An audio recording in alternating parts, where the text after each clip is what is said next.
जय गुरुदेव। जय गुरुदेव। सद्गुरुदेव गुरुदेव। सद्गुरु जय गुरुदेव।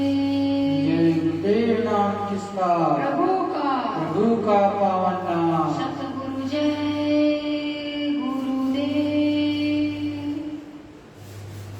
सुन कर करुण पुकार सतगुरु आ जाना। सुन कर करुण पुकार सतगुरु आ जाना।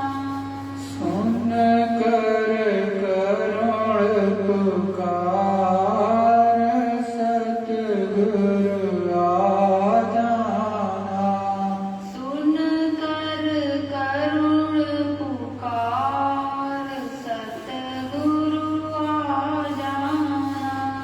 करो जन जन का उद्धार सतगुरु आ जाना। करो जन जन का उद्धार सतगुरु आ जाना। भटक रहा हूँ मारा मारा। भटक रही हूँ मारी मारी। कोई नहीं है मेरा सहारा। कोई नहीं है मेरा सहारा। कर दो भव से पार सतगुरु आ जाना। कर दो भव से पार सतगुरु आ जाना। सुन कर करुण पुकार सतगुरु आ जाना। सुन कर करुण पुकार सतगुरु आ जाना। बीच बार में फंसी है नैया। बीच भंवर में फंसी है नैया। बीच बार में फंसी है नैया। बीच भंवर में फंसी है नैया। कोई नहीं है पार लगैया। कोई नहीं है पार लगैया। नैया है मझधार सतगुरु आ जाना। नैया है मझधार सतगुरु आ जाना। नैया है मझधार सतगुरु आ जाना। नैया है मझधार सतगुरु आ जाना। सुन कर करुण पुकार सतगुरु आ जाना। सुन कर करुण पुकार सतगुरु आ जाना। बिन दर्शन व्याकुल है अखियाँ। बिन दर्शन व्याकुल है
परम पूज्य स्वामी जी महाराज के चरणों में मेरा कोटि प्रणाम।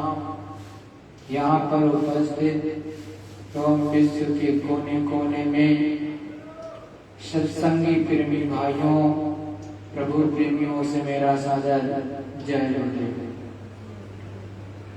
प्रेमियों, उस मालिक की असीम दया, उस प्रभु की असीम कृपा जब होती है तो मालिक का सच्चा सत्संग पल दो पल, घड़ी दो घड़ी प्रेमी भाई बहन, प्रभु प्रेमी अपने घरों में, मंदिरों में, गिरजाघरों में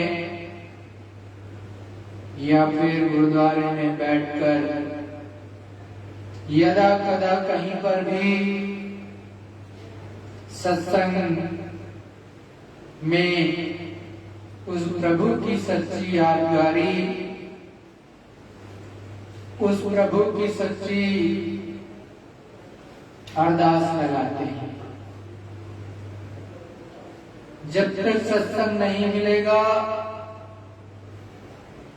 इस संसार का एक जीव भी जागेगा नहीं, क्योंकि जब तक सच्चा सत्संग नहीं मिलता, उस प्रभु परमात्मा के बारे में आपको क्या पता। जब जब इस धरा मंडल पर सच्चे संत, फकीर, ऋषि मुनि आए, उन्होंने धर्म की एक एक चीज को बताया। साथ ही साथ उन्होंने उस प्रभु को प्राप्त करने के लिए प्रयत्न किया। जिसकी जहां तक पहुंच थी, उन्होंने साधना अलग अलग की, तो उसके आधार पर वो इस गगन मंडल में उनकी सूरत जीवात्मा जहां तक पहुंची, वहां तक उन्होंने वर्णन किया। इसीलिए अलग अलग किताबों में अलग अलग जगह तक का वर्णन है। सच्चा संत जो सत्पुरुष करतार के यहाँ से सतलोक धाम से आते हैं, या महासंत जो अनामी लोग अनाम देश से आते हैं, वो तो सभी का वर्णन कर देते हैं और सच्चा वेद वही बताते हैं। निज घर पहुंचाने का सच्चा रास्ता भी वही देते हैं। और जिसकी चढ़ाई बीच तक होती है, वो बीच तक ही बता सकता है, मतलब आधा मार्ग आपको बताएगा, पूरा नहीं। इसीलिए सच्चे संतों और महात्माओं ने हमेशा पूरे गुरु या कंद गुरु के बारे में पाने के लिए या खोजने के लिए समस्त जीवात्माओं से कहा कि केवल और केवल कंद गुरु से ही आपका मिलन हो, या आप उनसे मिल जाए, प्राप्ति कर लें, तब जाकर के इस जीवात्मा, इस राधा या सीता का उद्धार होगा। जो आपके दोनों भावों के बीचों बीच बैठी हुई है, जो बोलती है, सभी से बातें भी करती है, और जिसके निकल जाने के बाद में ये शरीर आपका किसी लायक नहीं रहती, वो सूरत, वो जीवात्मा जब संतों के चरणों में संतों से मिलती है, तब उसे ये होश आता है कि मेरा ये घर नहीं, मेरा ये वतन नहीं। तो जो सतगुरु बताते हैं, सच्चे संत बताते हैं जो उस अनामी महाप्रभु से जुड़े होते हैं और प्रतिदिन ऊपर और नीचे आते जाते रहते हैं, सेकंडों में आना, सेकंडों में जाना, सेकंडों में यहाँ, सेकंडों में वहां, एक पल में यहाँ, एक पल में वहां, और ब्रह्मांड के हर छोर में भी वो सेकंडों में पहुंच जाते हैं। वो शब्द रूप होते हैं और वो आपसे कभी दूर नहीं होते। इसीलिए कहते हैं शब्द स्वरूपी संग है, कभी न होते दूर। धीरज रखियो चित्त में, दिखेगा सतनूर। सच्चे जो संत होते हैं वो ऊपर प्रभु परमात्मा से जुड़े होते हैं। इसीलिए कहते हैं कि शब्द भेदी जब सतगुरु कर लो तो उन पर पूर्ण विश्वास रखो और वो आपके सदा संग रहते हैं। कैसे सदा संग रहते हैं?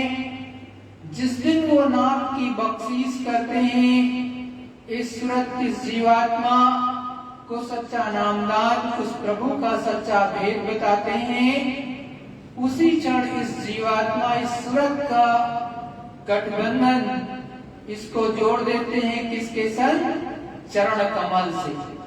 चरण कमल जो कि आकाश में जड़े हैं सूरत के ठीक सामने आंखों के, और उस प्रभु परमात्मा जो है सत्यलोक धाम में बैठे, वहां से यहाँ की डोरी एकदम सीधी आती है सूरत के सामने एकदम, तो उससे गठबंधन करते हैं, जोड़ देते हैं सूरत को, और स्वयं भी तीसरे तिल पर या छठे चक्र आज्ञा चक्र पर वो सतगुरु स्वयं भी विराजमान रहते हैं। जब तक के सूरत वहां पर बैठेगी, उस नाके पर वो भी रहेंगे, सूरत भी रहेंगे।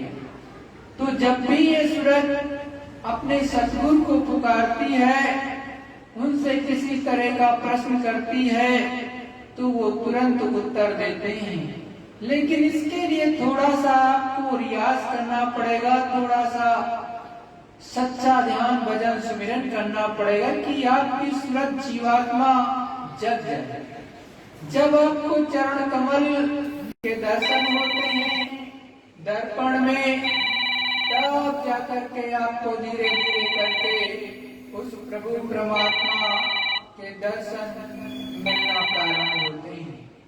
अगर सतगुरु दयाल की दया न मिले, उस प्रभु परमात्मा की दया न मिले, तो ऐसे काम नहीं बनेगा।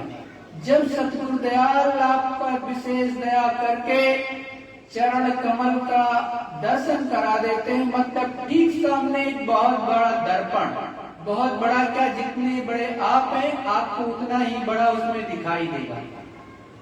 सूरत जीवात्मा उस समय पर सीधे एकदम सफेद उजाला होता है, ऐसे ही और एकदम से अपने को उसी में श्वेत श्याम अपने आप को भव्य चेहरा, भव्य सूरत का रूप ये दिखाई देता है। अपने आप को ही स्वयं देखती है ये सूरत, किस तरह की मैं हूँ।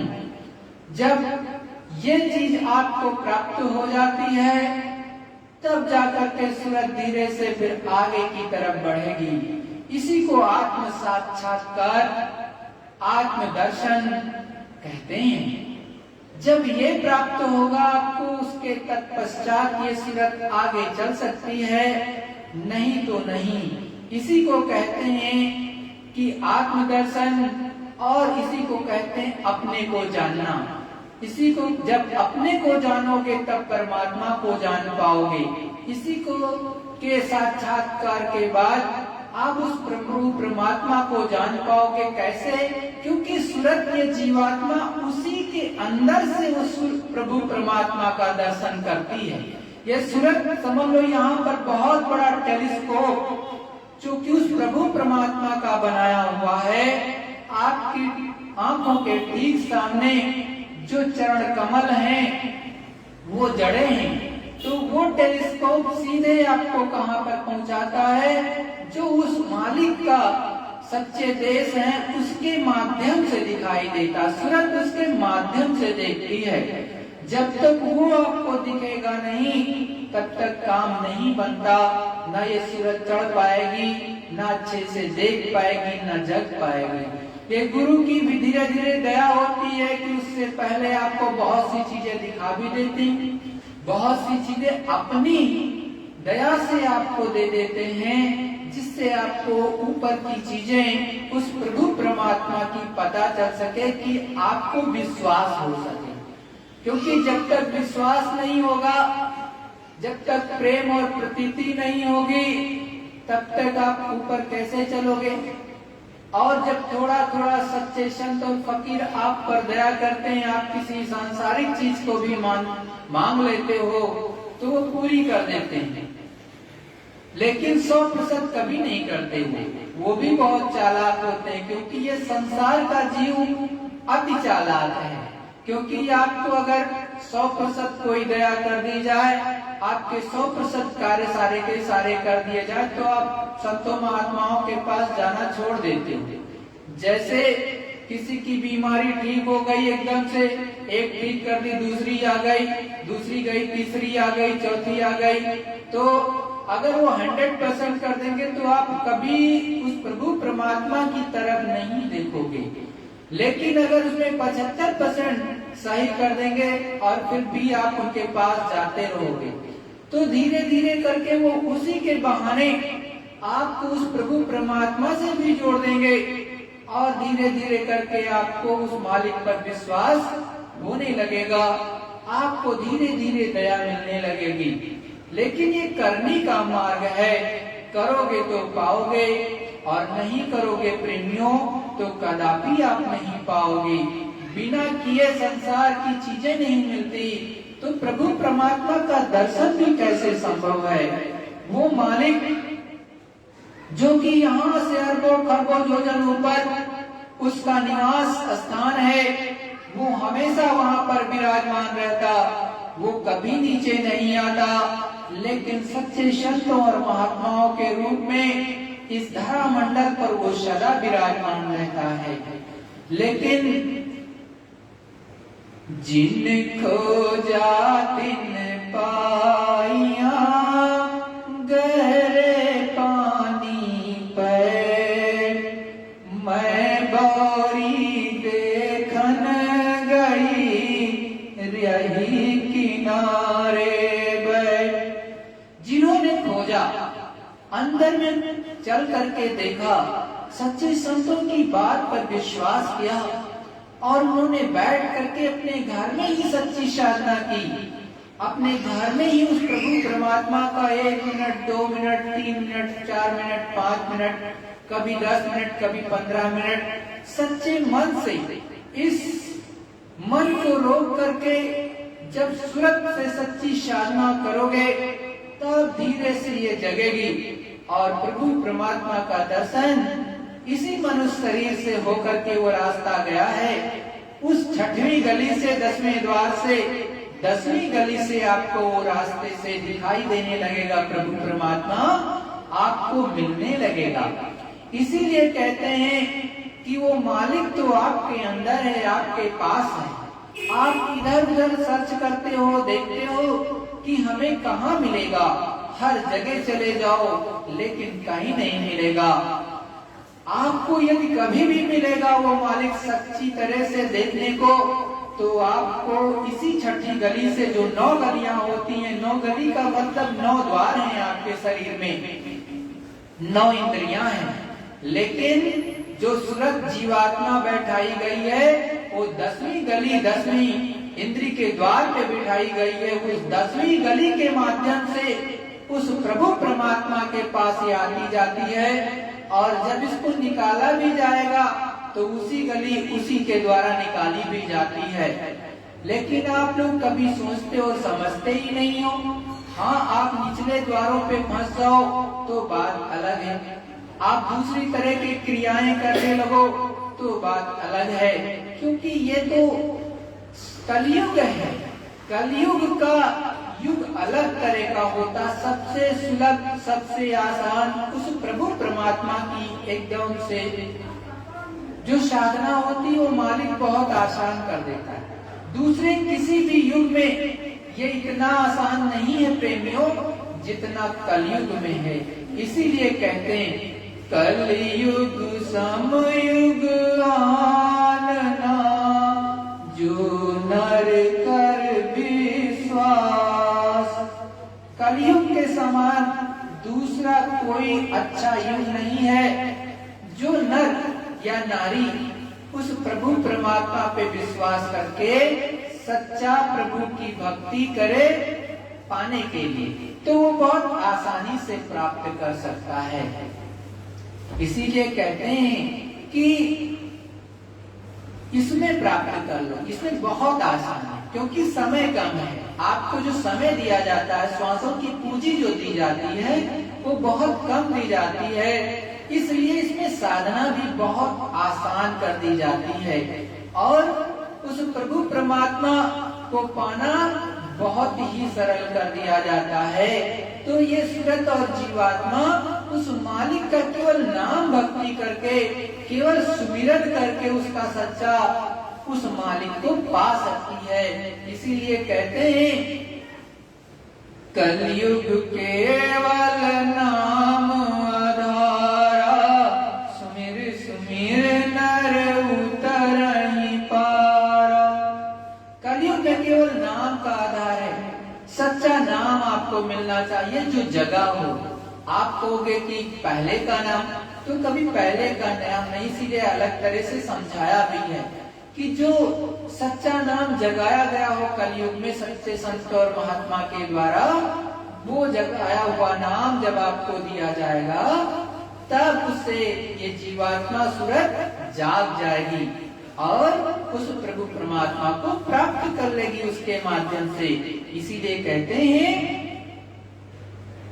नाम तो है संतन आधीना, नाम तो है संतन आधीना, बिन संतन कोई नाथ न चीना। साफ साफ शब्दों में कहते हैं संत और फकीर महात्मा साफ साफ चौपाई में कह रहे कि देखो नाम तो संतों के अधीन है, नाम कभी संत के अधीन, नाम हमेशा संतों के अधीन होता है। संत और महात्मा कभी नाम के अधीन नहीं होते। नाम संतों के द्वारा जगाया जाता है। जब ऐसी जीवात्मा, ऐसी महान आत्मा जो उस प्रभु परमात्मा से जाकर के मिलती है तब उसको मालिक खुश होता है और जिस नाम से वो पुकारता है वहां नाम देश में, उस नाम से वो प्रभु परमात्मा बोलता है और तब उसमें नाम की शक्ति वो अगर भरें कि देखो बच्चों, देखो प्रिय शिष्य, मैं ये नाम आपको मैं पावर शक्ति देता हूँ, आप दूसरी जीवात्माओं को जो पृथ्वी मंडल पर है, पृथ्वी लोक पर हैं, उनको ये नाम बता देना, इसमें अब शक्ति मैं देता हूँ, इसमें पावर देता हूँ, अब इसको वो जपेंगी, इसको लेंगी तो मेरे यहाँ पहुँच सकती हैं। दूसरा कोई रास्ता नहीं है। आप क्यों न कितनी शक्तियां अर्जित कर लो, अंड खंड ब्रह्मांड की, विश्व की, लेकिन उस प्रभु परमात्मा को बिना नाम के नहीं प्राप्त कर सकते हो। तो नाम वक्त का होना चाहिए जो संतों ने जारी किया हो इसी समय का। तो सद्गुरुदयाल जो कि वक्त के वो मालिक होते हैं, कामिल मुर्शिद होते हैं और सत्पुरुष के अवतार होते हैं या नामी महापुरुष के अवतार होते हैं, उनके चरणों में जब बैठ करके लगन लगाओगे और जो वो नाम देंगे आपको, तो आपकी सूरत जीवात्मा धीरे धीरे जागने लगेगी। जैसे आप सिमरन करोगे विधि पूर्वक जब करोगे तो क्या होगा कि आपके ऊपर जो गंदगी जमा है पाप और पुण्य की, वो गंदगी कटने लगेगी, साफ होने लगेगी। क्योंकि आपने जितना अच्छा किया, बुरा किया, वो दोनों कर्म बन जाते हैं, अच्छे भी और बुरे भी। बुरे तो बुरे हैं ही, जो अच्छे होते हैं वो भी आपके बंधन हैं, और जो अच्छे कर्म हैं वो भी बंधन है। ये दो तरह की बेड़ियां हैं। तो ये चतुसंतःकरण पर जमा हो जाते हैं धीरे धीरे करके, तो ये चट्टानों की तरह जमा हो जाते हैं। फिर आपकी दिव्य दृष्टि से दिखाई और सुनाई नहीं देता। जब दिखाई और सुनाई नहीं देता तो फिर आप उस प्रभु परमात्मा से दूर हो जाते हो, और जब नाम लेने लगोगे, उसके रूप को याद करने लगोगे, तो क्या होगा, वो दोनों बंधनों को धीरे धीरे धीरे धीरे करके काट देगा।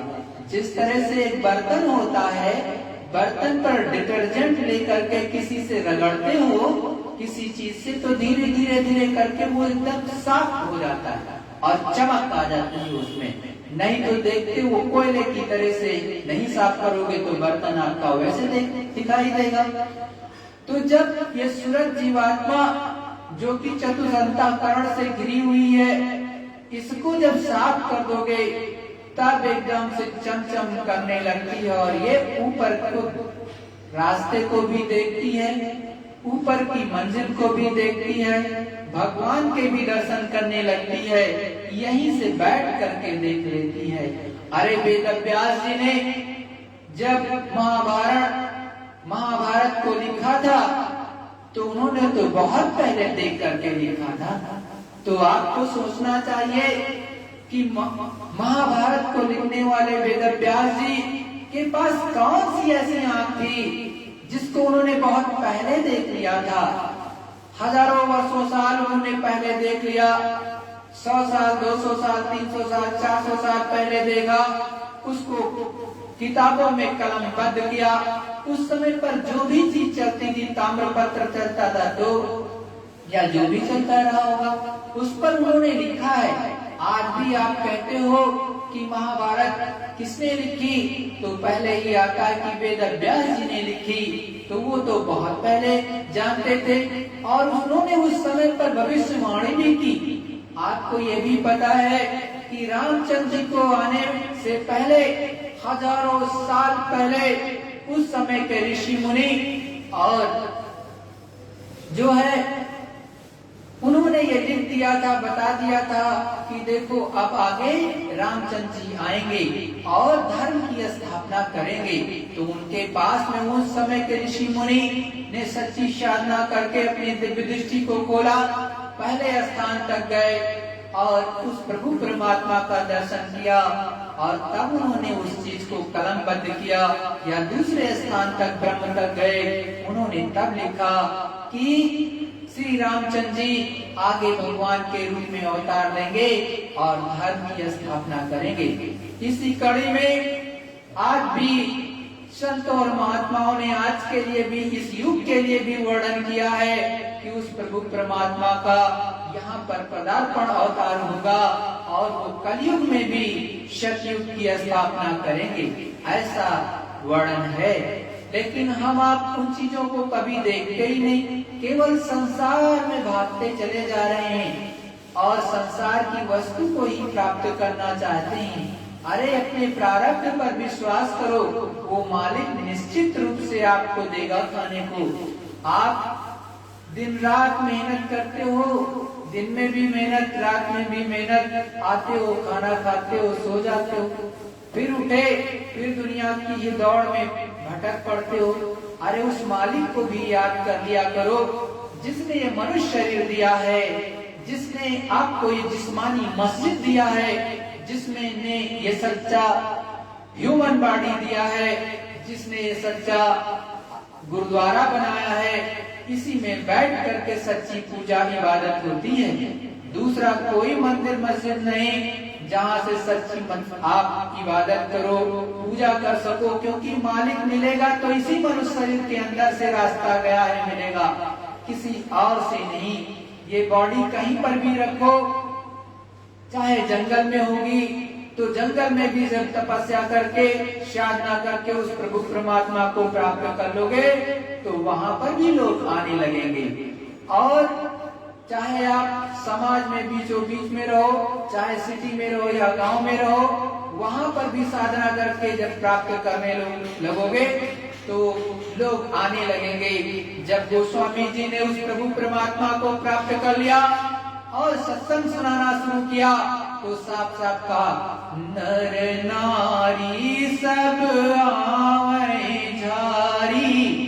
नर नारी चारों तरफ से जब उनकी आवाज में, प्रेम में, चारों तरफ से लोग सीधे चित्रकूट धाम, जहां पर वहां से 10 कोस की दूरी पर राजापुर ग्राम, वहां सभी लोग झार झार करके आने लगे। तब लोगों को पता चला इनके पास कुछ है। फिर उन्होंने अपने गांव को भी त्याग दिया और धीरे धीरे से चले गए काशी, और वहां से फिर उन्होंने प्रचार प्रसार करना शुरू किया, उस प्रभु की बात को बताना शुरू किया। सतगुरु जय गुरुदेव, जय गुरुदेव। देखो प्रेमियों, ये गुरु महाराज का अब सत्संग सुनो जो उन्होंने अपने मुखारबिंद से सुनाया। ये सत्संग गुरु महाराज ने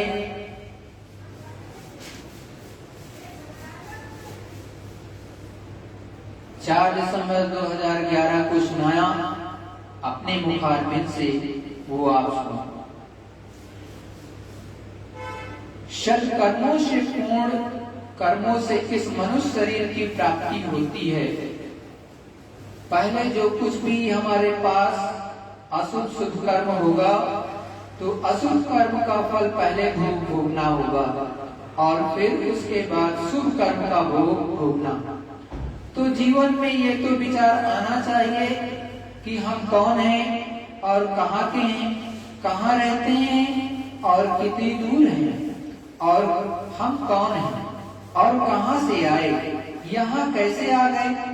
ये विचार आपके अंदर आए होते तो महात्मा की आपको खोज करनी है। इसीलिए ऐसे संत पूरे महात्मा को खोजें, मिले उनसे जो सबको जानता है और हमको पार कर सकता है। तो वो तो कुछ था नहीं, अब यह है कि देखा देखी लपेटे में आ गए। आधे से ज्यादा लोगों पर देखा देखी का असर हुआ है, तो अब सुनते सुनते करने भी लगोगे और सुनते सुनते होने भी लगेगा। जब दिखाई देने लगेगा और सुनाई देगा तो विश्वास आएगा कि महात्माओं ने ठीक कहा है कि हमारे पास सब कुछ होते हुए हम खाली हैं। इस समय हमारे पास कुछ नहीं है, बस वो क्षणिक जरा सा मालूम होता है, रस मिला बहुत थोड़ा समय और अंदर में आनंद का कुआं, आनंद का सागर है। वो महात्मा जो पूरे होंगे, स्नान करते होंगे, उनसे चीज मिलती है। तो आप दरवाजे पर बैठो, वहां से उठ के नहीं जाना। तो ये दशा होने लगेगी। जिन्होंने ये किया, विश्वास किया, बिन विश्वास न कौनो सिद्धि, बिना विश्वास के कोई काम पूरा नहीं होता है। विश्वास हो जाए जिसके लिए वो काम पूरा होगा। तो हमने पहले आग्रह किया कि सबके सब शुद्ध आहार करो, किसी जीव की, किसी पशु की, किसी पक्षी की हत्या मत करो, जिससे उसका अपराध हमको लग जाए, और जब अपराध किया वो सब हमें भोगना है। उस समय पर आप ध्यान नहीं देते थे, अब थोड़ा थोड़ा जागरण हुआ है तो ज्ञान होने लगा। ये हमारे लिए, आदमी के लिए अच्छा नहीं था। ये वो पशु पक्षी करते हैं काम, आदमी का नहीं। आदमी वो करने लगे तो पशु हो गए, फिर उनकी गिनती पशुओं में आती है। अब आपको रास्ता मिला सच्चा चलने का, उसका नाम दिया गया, उसकी आवाज दी गई, उसका स्थान दिया गया।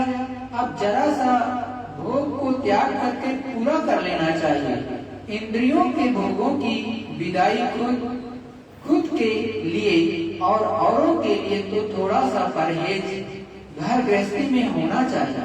तो साधन बनेगा, नहीं तो साधन बिगड़ जाएगा, तो मन नहीं लगेगा, मन उत्पात में भागेगा। थोड़ा संयम बरतो और जिसके लिए आए हो वो काम शुरू कर लो। आए तो मनुष्य शरीर में उसको पाने के लिए, तो वही काम आप शुरू कीजिए, अच्छा रहेगा।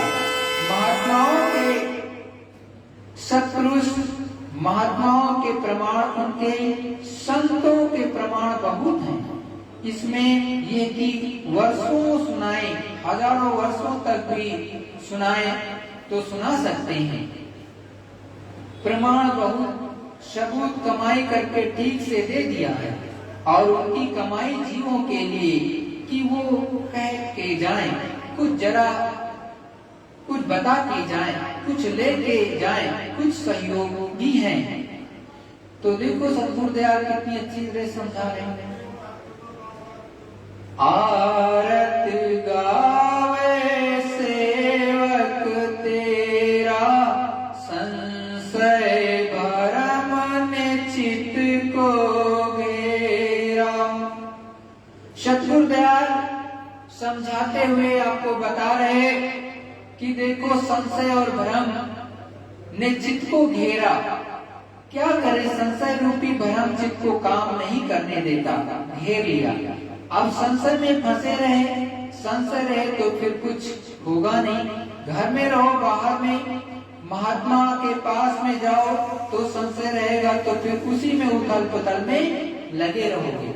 जैसे आपको कोई काम, एक सिंपल सी चीज सोचो कि अगर आपको किसी जगह जाना है, एक रिक्शा वाला, एक रिक्शे से ही आपको जाना है, तो आपको रिक्शा करना पड़ेगा।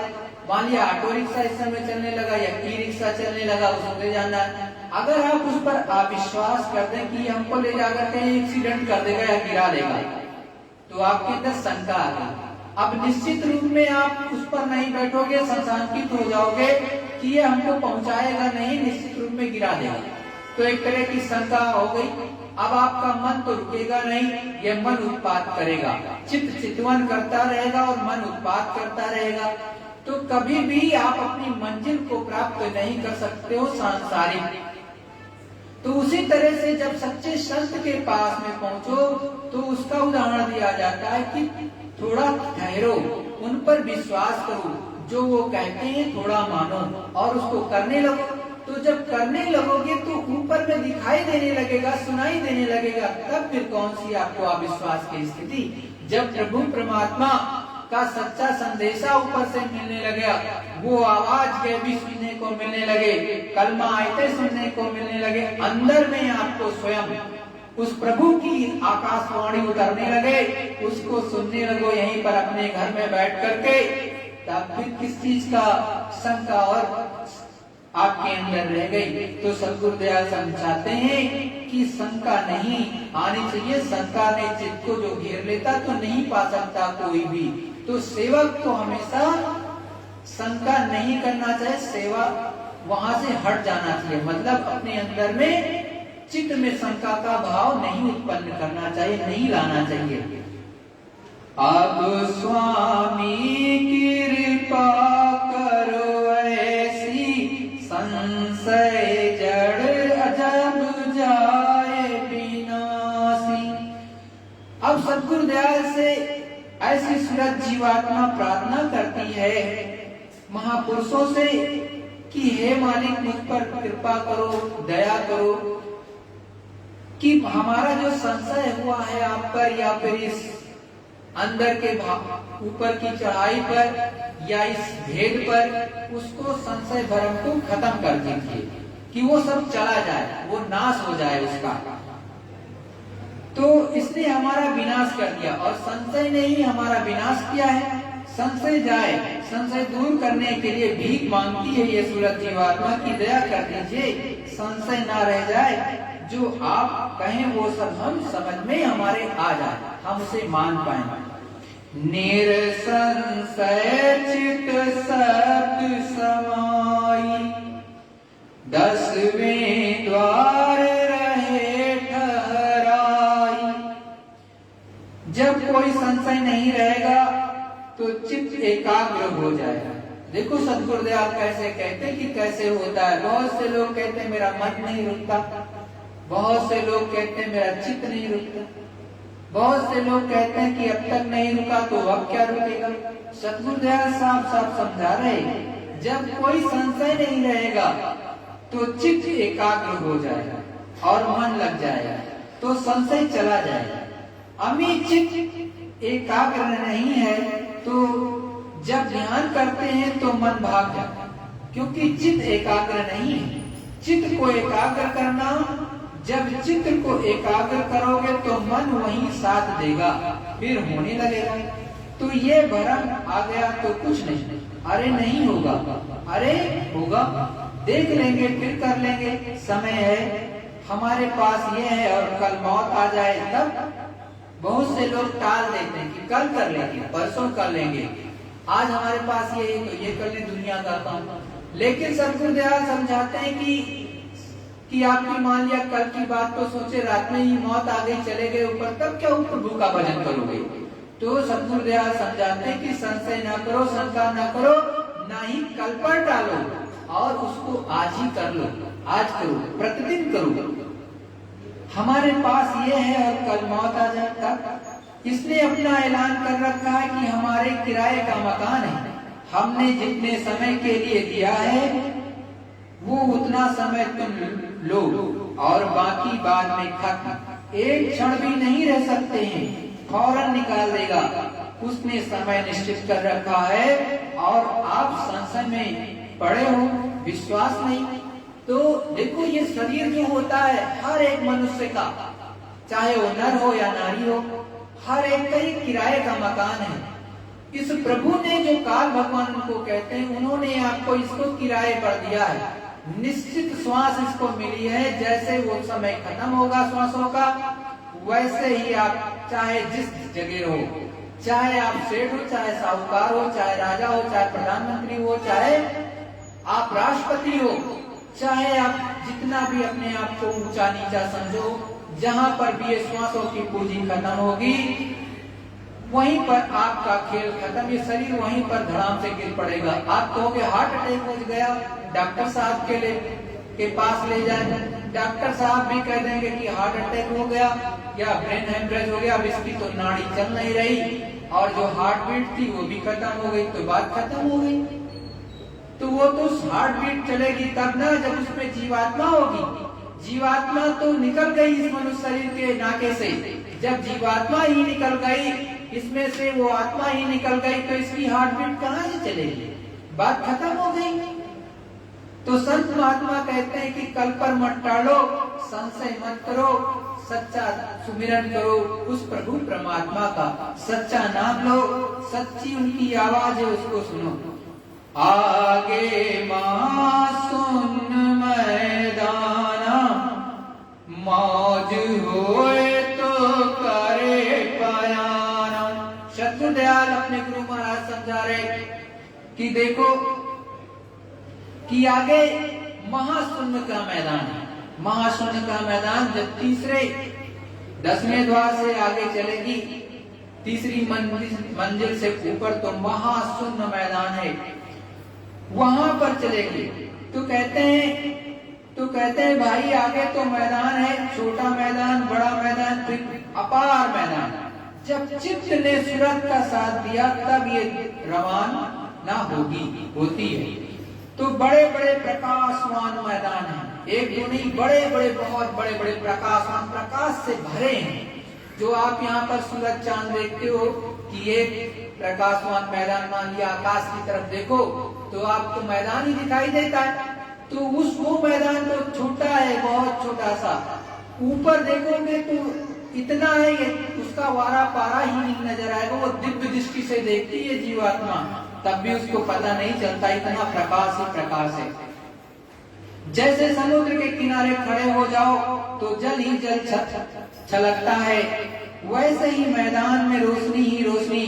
अब वो रोशनी है, सूरज की है, चांद की है, रोशनी है, सब दिखाई देता है और उसको देख करके मन मुग्ध होता है, प्रसन्नता आती है, गुदगुदी होती है, आनंद आता है और अब धीरे धीरे विश्वास की लहर पकड़ती है। जैसे जैसे ये सूरत जीवात्मा ऊपर बढ़ती जाएगी, आप पहले आत्म साक्षात्कार करोगे, फिर प्रभु का दर्शन करोगे, दूसरे धाम, पहले धाम के, फिर दूसरे धाम के, फिर तीसरे धाम को। जैसे जैसे आप अंदर में देखने लगोगे प्रेमियों, फिर किसी के पीछे नहीं भागोगे, केवल सतगुरु के पीछे आप चलोगे। जो गुरु महाराज ने कहा, आप हमको देखो मैं आपको देखूं, बीच वाले को मत देखना नहीं तो गिर जाओगे। तब ये चीज आप शत प्रतिशत अपने ऊपर लागू करने लगोगे, क्योंकि जब तक सत्य ऊपर चलती नहीं, कुछ दिखाई देता नहीं, सुनाई देता नहीं, तब तक डगमग डगमग ऐसे आप करते हो। कभी इसके पीछे भागते हो कि कुछ मिल जाए, कभी सोचते हो उसके पीछे चले जाए तो कुछ मिल जाए। अरे प्रेमियों, किसी के पीछे भागने से नहीं मिलेगा। यही गुरु महाराज जो देखो, ये अपने सतगुरुदयाल जय गुरुदेव जी महाराज जो विराजमान है, अखंड रूप से इन्हीं से मिलता है सब कुछ, किसी और से नहीं मिलता सच में। तो आप इधर उधर मत देखो। और जो कहते हैं कि गुरु महाराज चले गए, वो तो अब आएंगे नहीं, वो झूठा है, उनको कभी कुछ मिला नहीं, तो इसलिए वो कहते हैं। सतगुरु दयाल आज भी देते हैं, आप सुमिरन ध्यान भजन जिस नाम दान को गुरु महाराज ने आपको दिया है, विधि पूर्वक आज भी करोगे तो वो गुरु महाराज आपको दया देने लगेंगे, दिखाई देगा, सुनाई देगा। अपने घर में ही बैठ करके उस प्रभु के दर्शन होने लगेंगे। और कब आएंगे? जब उनकी मौत हो जाएगी तो इस धरा मंडल पर पुनः अवतरित हो जाएंगे, क्योंकि अभी तो काम हुआ ही नहीं, बहुत से काम बाकी है जो उनको स्वयं करना है, वो आ जाएंगे। तो सतगुरु दयाल समझाते हैं, तहाँ जाए कर आनंद पाऊं, आगे को फिर सूरत चढ़ाऊं।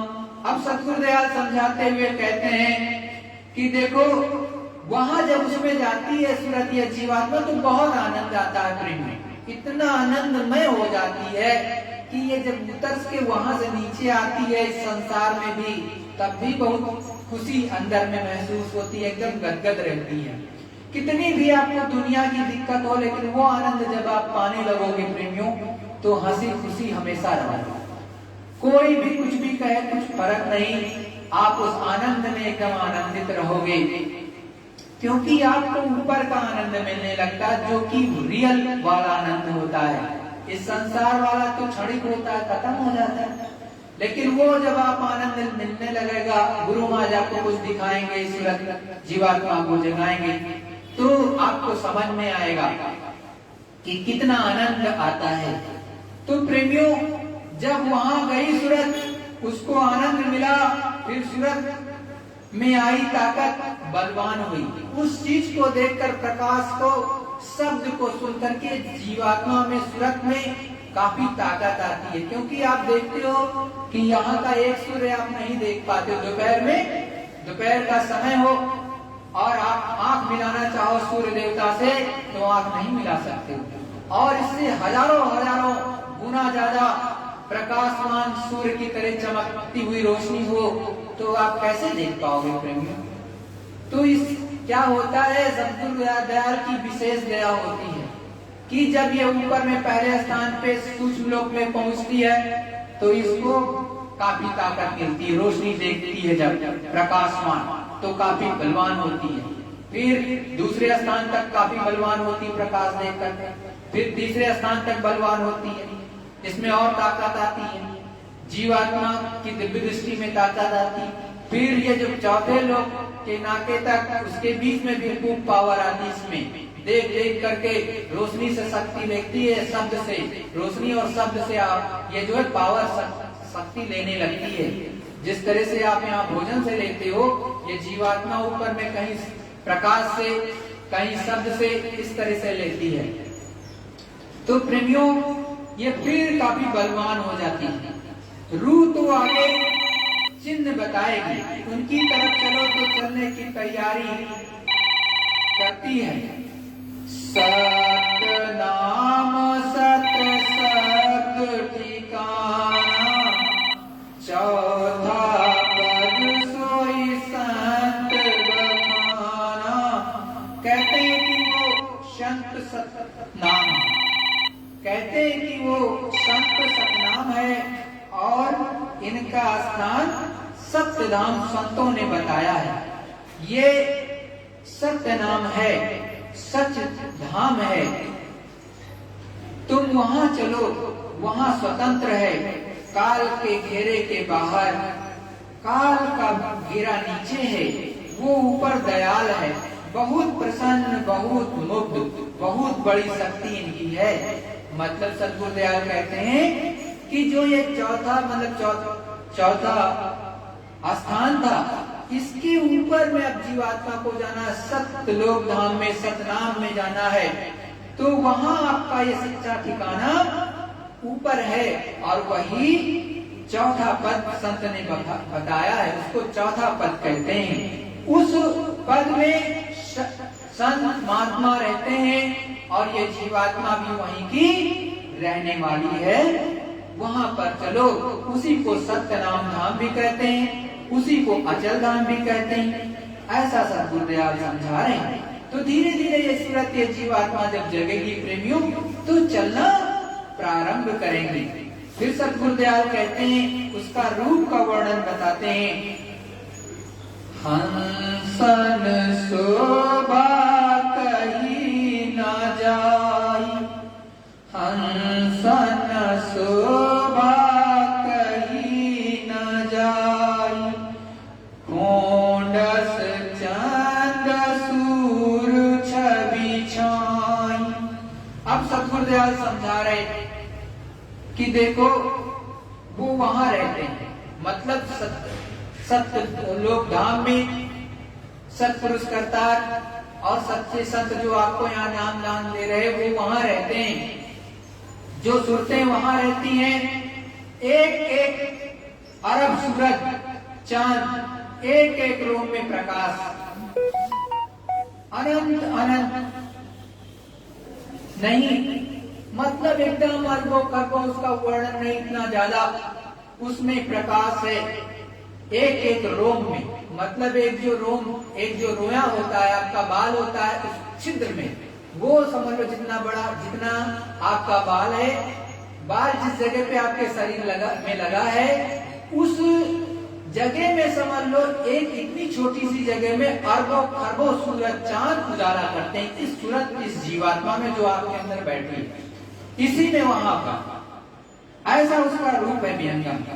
ऐसे ऐसे बड़े महल है कि पूरा ब्रह्मांड का एक एक महल, मतलब एक पूरा ब्रह्मांड ही एक महल है।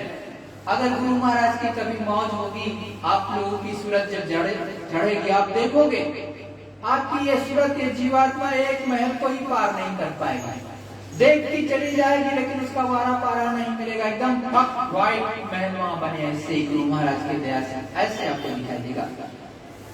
तो वहां आप देखने लगोगे तो कि पूरा का पूरा ब्रह्मांड एक महल। यहाँ तो कुछ नहीं है, यहाँ तो बूंद है, और वही सूरत ये जीवात्मा आपके मनुष्य शरीर में के नाके पर बैठी है, तो एक बूंद के रूप में, तो यहाँ उसका कुछ भी नहीं पता चलता। ये जो दिखाई देता है ये बूंद है, और वो जो है ब्रह्मांड की एक बूंद है।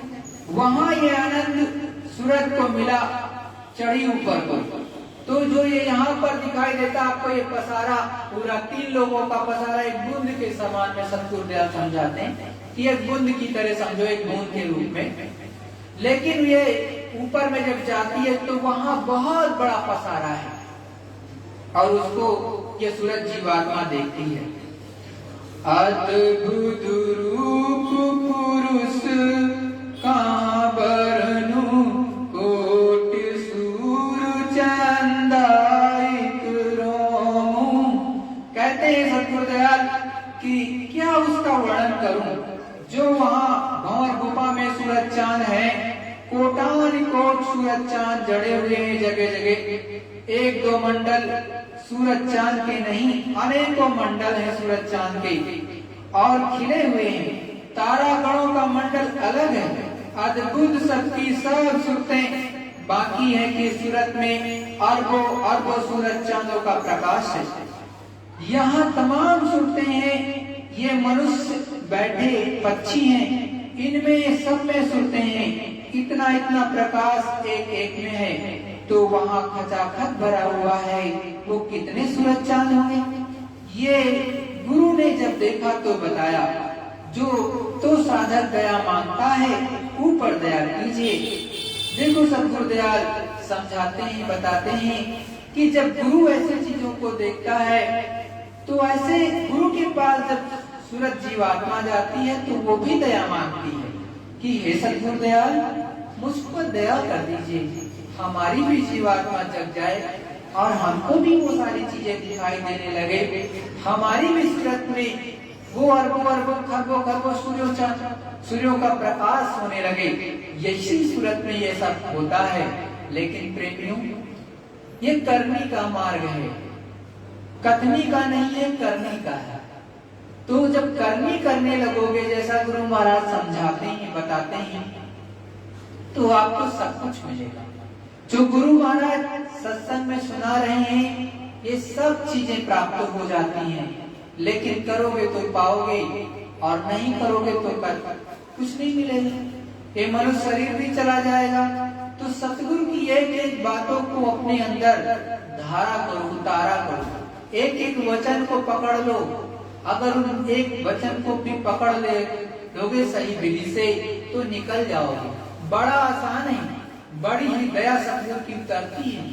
आपको जैसे बताया वैसे करो। और देखो बहुत लोगों को नए उनको पता नहीं है, तो देखो प्रेमियों में साफ बताता हूँ, जैसे गुरु महाराज ने कहा, जिनको पूरा नाम दान नहीं मिला, जिनको मिला है, तो जिस विधि से गुरु महाराज ने बताया उसी विधि से करो। जिसको नहीं मिला है तो जय गुरुदेव नाम उस प्रभु परमात्मा का है। और गुरु महाराज ने खुले मन से कहा कि जब जय गुरुदेव नाम बोलोगे तो मैं मिलूंगा। ये स्वरूप किसी और के लिए कभी नहीं कहा कि कोई दूसरा मिलेगा। साफ साफ कहा है कि जय गुरुदेव नाम बोलोगे, मेरी जड़ी याद करोगे तो मैं मिलूंगा अंदर में, तो और बाहर भी मिलूंगा, ऐसा भी कहा। तो देखो जय गुरुदेव नाम को गुरु महाराज ने जगाया, इसमें पावर है। आप सर पे कपड़ा रख लो, आंखें बंद कर लो, पालती मार करके बैठ जाओ, या जैसे भी आप बैठ पा रहे हो, और एक माला ले लो 108 दाने की, और ऐसे ही माला लेकर के धीरे से 108 दाने की माला होनी चाहिए, और इसको ले लो ऐसे ही। और इसको लेने के बाद इसको मुन्नी पकड़ लो, और इसको अंदर में मुंह से जबान से नहीं बोलते, अंदर अंदर बोलते हैं जय गुरुदेव जय गुरुदेव जय गुरुदेव जय गुरुदेव। लेकिन जब जय गुरुदेव किसी भी मन का पे बोलो, मतलब पहली मन का पकड़ी जय गुरुदेव बोला, दूसरी पकड़ी तो जय गुरुदेव बोला, तो जब ये किसी भी मन का पे, मतलब शुरू से ही हर मन का इस मन का को पकड़ोगे तो जय गुरुदेव बोलोगे, तो गुरु महाराज के स्वरूप का ध्यान करना। ये गुरु महाराज, तो इनका स्वरूप ध्यान करना, और इसी तरह से पूरी 108 दाने की माला करना, फिर दूसरी करना, तीसरी करना, चौथी करना, पांचवी करना, छठी करना, सातवीं और 8 माला करके ऐसे रखना। और एक तक यहीं पर जय गुरुदेव नाम बोलना और यहीं देखना सामने, और गुरु महाराज का ध्यान करना। ये गुरु महाराज, ये नहीं किसी दूसरे का करना, किसी दूसरे का नहीं करना, नहीं कुछ नहीं होगा, नहीं मिलेगा, नहीं दिखाई देगा, नहीं सुनाई देगा। केवल जय गुरुदेव नाम बोलना है, गुरु महाराज के स्वरूप का ध्यान करना है। यहाँ पर एक टक ऐसे करोगे तो ये इसको कहते हैं ध्यान, इसको कहते हैं सिमरन, सॉरी गलती से निकली, इसको कहते हैं ये नाम लेना और स्वरूप को याद करना गुरु महाराज को, इसको कहते हैं सुमिरन। तो ये जब सुमिरन करोगे इस विधि से तो गुरु महाराज की दया मिलने लगेगी। 8 माला करना, ठीक से ऐसे देखना, जब आपकी माला 8 माला पूरी हो जाए तो इसको रख देना और आंख मत खोलना, चुपचाप ऐसा ही बैठे रहना। एक टक और यहाँ पर ध्यान से देखना, एक टक यहाँ पर ध्यान पर देखोगे, जहाँ पर माताएं बहनें बिंदी लगाती हैं, भाई लोग तिलक लगाते हैं, तो जहाँ तिलक लगाए रहते हो यहीं पर ठीक सामने देखो, दोनों आंखों बंद करके, तो आपकी जो तीसरी आंख है वहीं पर है पीछे की तरफ जीवात्मा में, ठीक है। सामने देखो, थोड़ी देर तक तो आपको एकदम काला दिखाई देगा, फिर उसी काले में विषय में भी काला दिखाई देगा, एक बिंदु की तरह बहुत ही काला होगा जैसे काजल हो। फिर धीरे धीरे गुरु महाराज की दया होगी कुछ दिनों में, तो वहां पर उजाला प्रकट हो जाएगा, एकदम जैसे सुई की नोक के बराबर। फिर वो बड़ा होगा और फिर सफेद और नीला प्रकाश यहीं पर प्रकट होगा, लग लग लग ऐसे करेगा। चमकना शुरू हो जाएगा। जब ये चमक होनी शुरू हो जाएगी तो गुरु की दया होने लगी। आप उसको देखते रहो, एक टक देखते रहो, ऐसे थोड़ी देर तक देखोगे तो वो फूट जाएगा, वो तारा फूट जाएगा, फिर प्रकाश हो जाएगा और फिर आपको आगे रास्ता भी दिखाई देने लगेगा, उजाला दिखाई देने लगेगा। तो धीरे धीरे धीरे करके आप आगे बढ़ जाओगे अंदर में।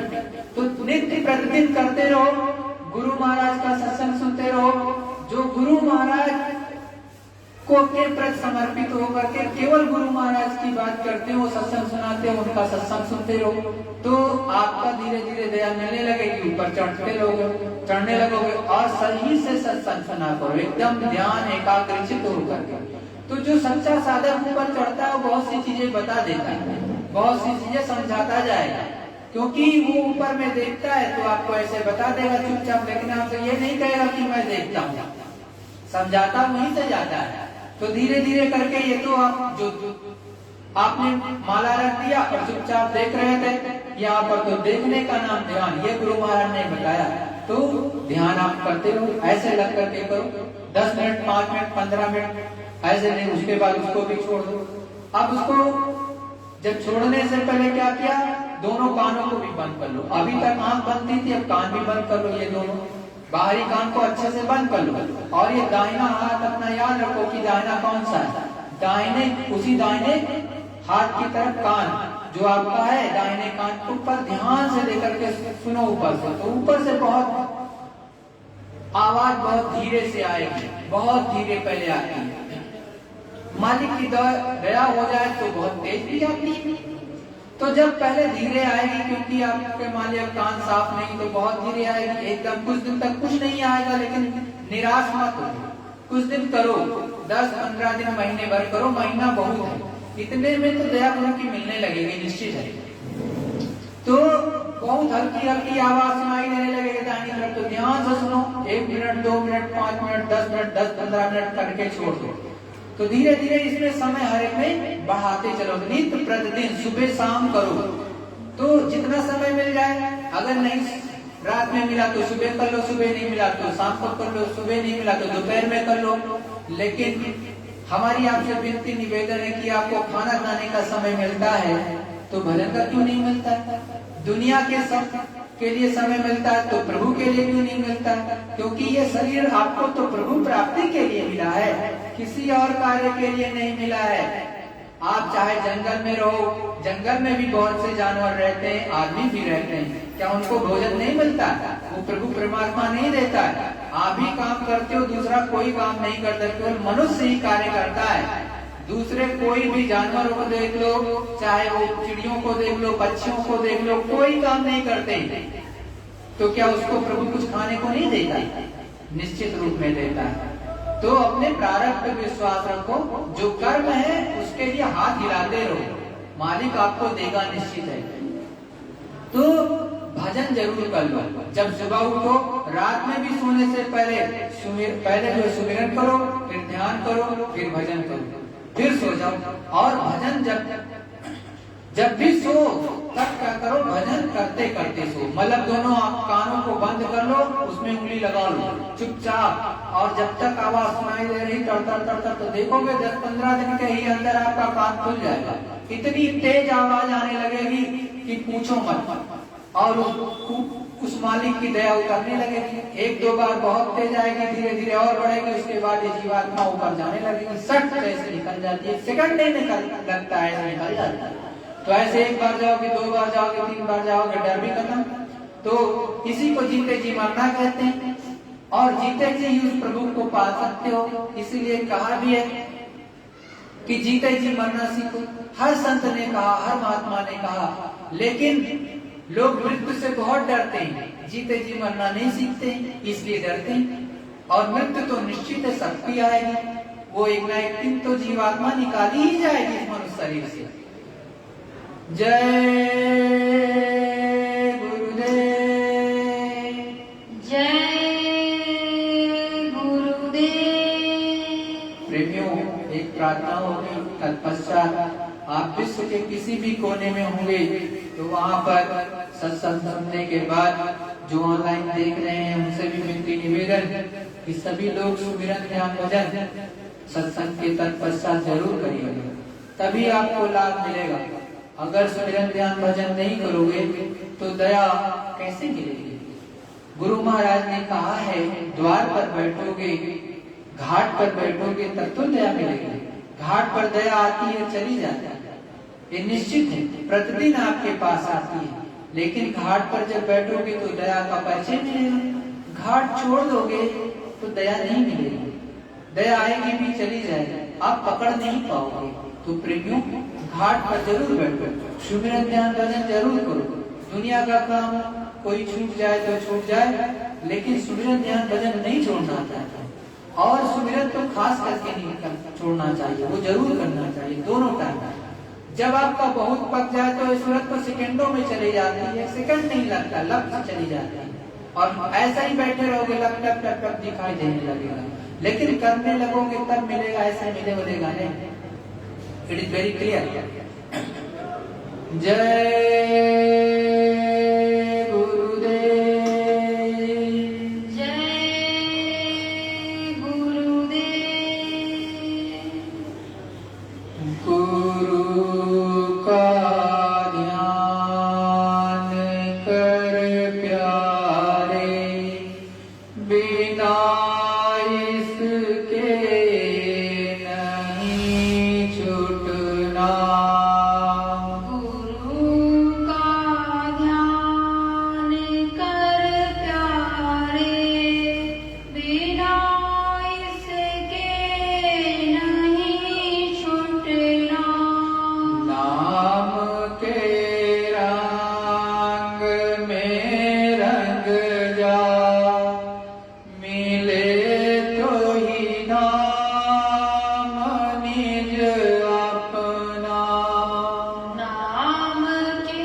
जगत के जाल से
जिन्होंने मार मन डाला उसी को सूरमा कहना। जिन्होंने मार मन डाला उसी को सूरमा कहना। गुरु से प्रीत कर पहिले बहुरु घट सबको सुनना। गुरु से प्रीत कर पहिले बहुर घट शब्द को सुनना। बात ये मान दो मेरी और नहीं कर कछु जतना। बात यह मान दो मेरी और नहीं कर कछु जतना। हार जब जाए मन तुझसे चढ़ा दे सूरत को गगना। हार जब जाए मन तुझसे चढ़ा दे सूरत को गगना। और सब काम जग झूठा त्याग दे किसी को गहना। और सब काम जग झूठा त्याग दे इसी को गहना। गुरु का ध्यान कर प्यारे बिना इसके नहीं छूटना। गुरु का ध्यान कर प्यारे बिना इसके नहीं छूटना। जय गुरुदेव। जय गुरुदेव। सद्गुरु जय गुरुदेव। सद्गुरु जय गुरुदेव। प्रेमियों, गुरु स्वरूप को प्रणाम करके विधि पूर्वक दृष्टि प्रणाम करना। तत्पश्चात आप सभी लोग सुमिरन, ध्यान और भजन में बैठना। जय गुरु।